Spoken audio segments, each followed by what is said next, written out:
Hey, good morning. When I reviewed this mount, I made a note that this covers the controls, all the inputs to the TV. And it hasn't been a problem. I got the HDMI cable to go in right below that, and it rubbed every time you unplugged and plugged it in, and eventually it broke the HDMI connector. My son asked me to cut out the cover, so I'm going to cut that off using a grinder with a cutoff wheel in it. Okay, so I got my trusty Harbor Freight grinder that is over 20 years old. If it had a label, it's long worn off. A lot of people say that Harbor Freight's tools don't last. I've burned up many cutting wheels on this. So, let's get started.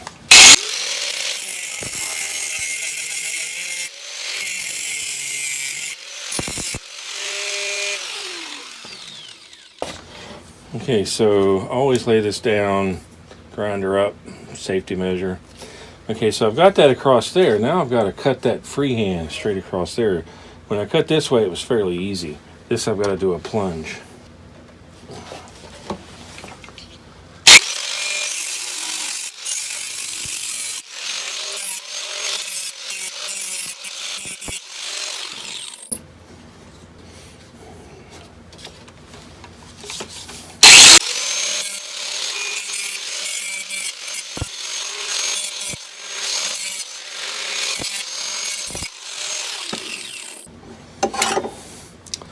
Okay, so there we go.